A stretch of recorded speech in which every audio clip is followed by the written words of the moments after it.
Ryan owned 2 houses and couldn't buy groceries.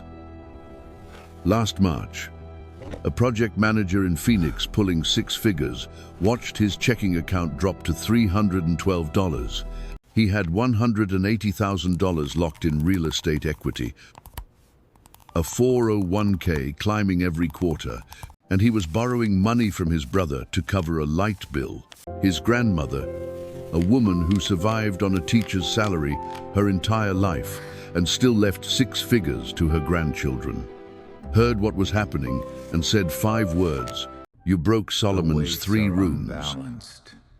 Ryan had never heard of Solomon's 3 rooms. The truth. But that sentence rewired how he thinks about every dollar, and by the end of this video, you'll understand the exact ancient allocation ratio that separates families who build wealth across 20 generations from families who lose everything in 2. The ratio has 3 numbers.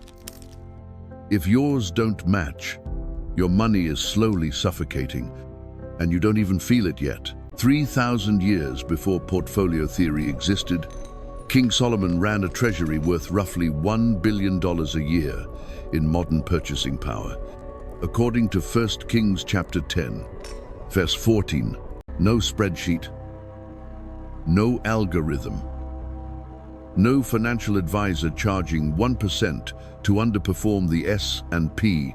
He used a framework so effective that when Benjamin Graham stumbled onto the same logic in the 1930s, it eventually produced Warren Buffett. The Talmud, Bava Metzia 44a, recorded it as explicit instruction: divide your wealth into thirds. 1/3 in land, 1/3 in commerce, 1/3 kept liquid. Jewish communities carried this ratio across 30 centuries of economic collapse, exile, and rebuilding, not because it was trendy, because families who followed it survived. Families who didn't vanished from the record. I call this framework Solomon's 3 treasuries. Think of Solomon's temple. And spices here. 3 chambers, Get your each clay jars, with a different purpose, a fresh different level olive of oil access, inside. and a different time horizon. Your money needs the same architecture. So if one of the greatest financial minds in recorded history solved asset allocation 3 millennia ago, why are 78% of 6-figure earners still living paycheck to paycheck? Proverbs chapter 21, verse 20. The wise store up choice food and olive oil, but fools gulp theirs down. Olive oil in Solomon's era was liquid wealth, portable, and 20 universally pieces of accepted, silver, as we agreed. convertible to cash within Enjoy the hours. market. Solomon is not talking about pantry management. He is describing a liquidity principle. The wise always keep a portion of their wealth in a form they can access immediately. Fools consume everything or lock it all away. Ryan was the fool in this verse, and he didn't know it. On paper, he looked successful. 2 rental properties in the Phoenix market, a 401k with $95,000, combined net worth approaching $400,000.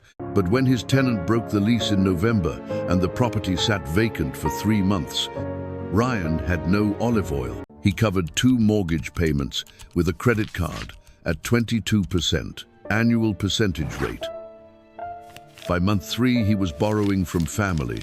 According to Bankrate's 2024 Emergency Fund report, 56% of Americans cannot cover a $1,000 unexpected expense with savings. Ryan could cover $1,000. He couldn't cover 3 months of vacancy on a rental he supposedly owned. He was asset-rich and oxygen-poor, and that is the most dangerous position in personal finance, because it feels like wealth right up until the moment it becomes crisis. The outer court of Solomon's temple was open. Anyone could enter at any time. Your liquidity treasury works the same way. 1/3 of your net worth accessible within 30 days, without selling at a loss.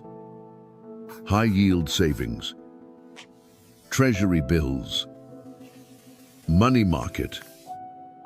Not exciting, not sexy. But when opportunity knocks or disaster hits, this is the treasury that answers the door. Now open your bank app. Seriously, look at what's liquid right now versus what's locked. That gap, that's the gap Solomon warned about.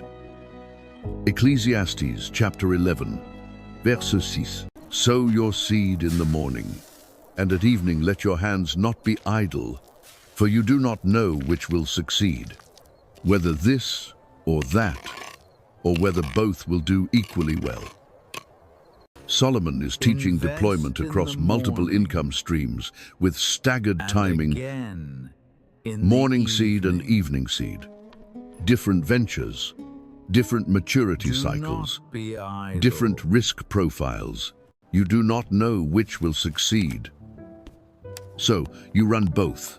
Ryan's co-worker Marcus, 29 years old, earning $62,000 with $58,000 in student loans, wanted to buy a house because, and every American has heard this, rent is throwing money away. Marcus was about to push his entire financial future into a single asset class before he even had a productive treasury generating returns. The inner court of Solomon's temple was restricted. Only the priests entered, people with training, purpose, and discipline. Your productive treasury works the same way. This is the 1/3 you deploy into income-generating work. A side business. Career development that increases your earning power. Capital invested in ventures where your skill or knowledge gives you an edge. The key word from Ecclesiastes is stagger. Morning and evening, not everything at once. If Ryan had $30,000 deployed in productive assets, Solomon's model says roughly 10,000 on a 12-month cycle, 10,000 on a 3-year horizon, 10,000 on a 5-year play, capital always returning, while other capital stays at work. This is circulation, not accumulation. The Federal Reserve's 2022 Survey of Consumer Finances shows the median American household holds less than 8% of net worth in business assets. Almost everything sits in a primary residence and retirement accounts they cannot touch for decades. Solomon would call that planting every seed in the same field on the same morning and praying nothing goes wrong. If you've ever lain awake at 3 in the morning, running numbers in your head, wondering how you earn good money, but still feel stuck, this next treasury is the one you're missing. Proverbs chapter 13, verse 11. Dishonest money dwindles away, but whoever gathers money little by little makes it grow. Little by little, this is the compounding verse. And it belongs to the third treasury, the one you almost never touch. The Holy of Holies was entered once a year, by one person, for one purpose. Your permanent treasury follows the same principle. Real estate equity, index funds, retirement accounts, assets that compound across decades, across generations. Ryan's 2 rental properties belong here. His 401k belongs here, and there is nothing wrong with either, except Ryan made this treasury carry the weight of all 3. He had the Holy of Holies. He was missing the other 2 rooms entirely. Here is where the financial stability mindset separates from conventional advice. A typical advisor tells you to hold 5 to 10% cash and spread the rest across stocks, bonds, and real estate. That works. until every asset class declines simultaneously, which according to JP Morgan's 2023 Guide to the Markets, happened in 2022 for the first time in decades. Stocks down, bonds down, real estate cooling. If you needed to act, sell, buy, cover, move. Your 5% cash cushion evaporated in a month. Solomon's 33.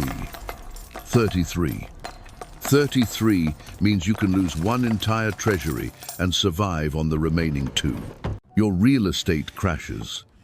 Your business income and liquidity hold you. Your business fails. Your property and cash protect you. Inflation erodes your cash. Your land and business appreciate. That is not conservative. That is aggressive, with structural protection built into the architecture itself. Remember Ryan borrowing grocery money from his brother? 6 months after he learned the three treasuries, his liquid position was $14,000 and climbing. Same salary, same properties, different structure. Ryan didn't sell his rental properties. He didn't quit his job.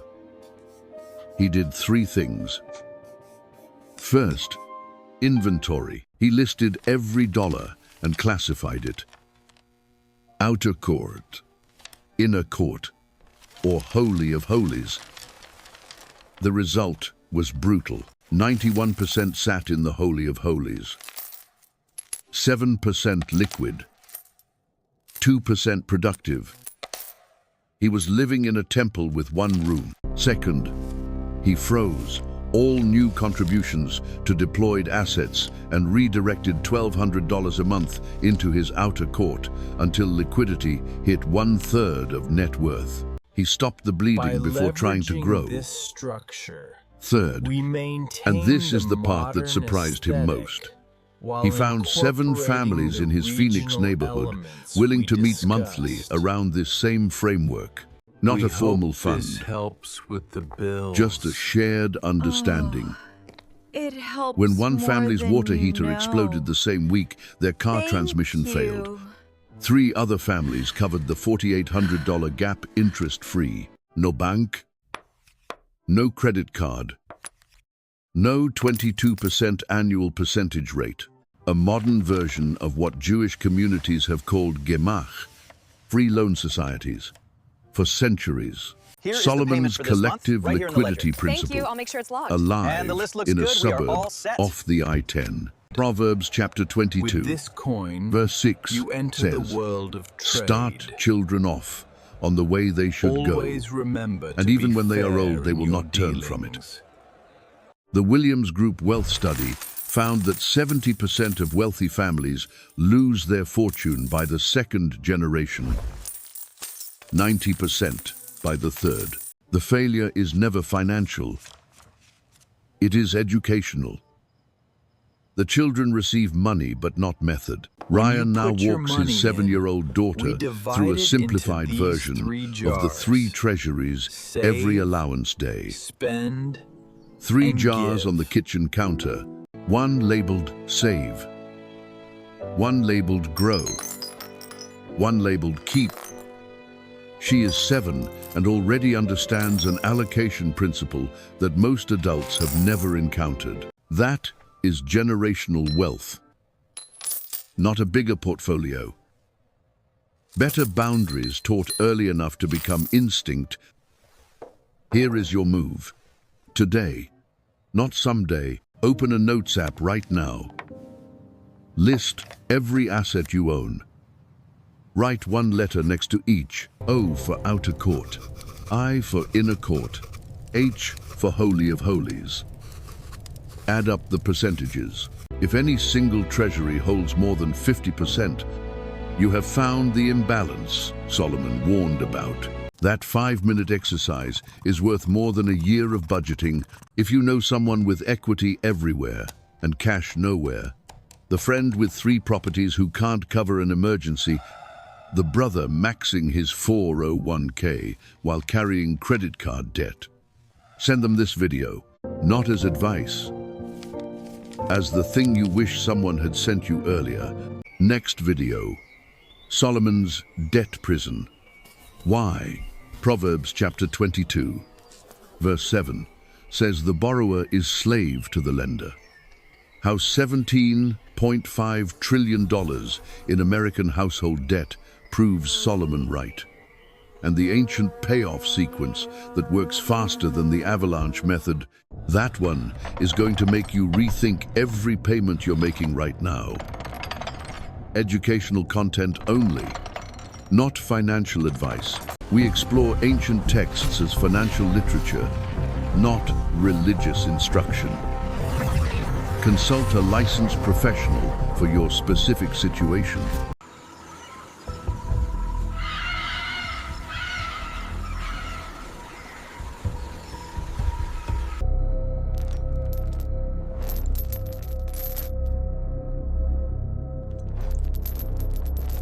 The finest pottery from Gaul, fresh this morning.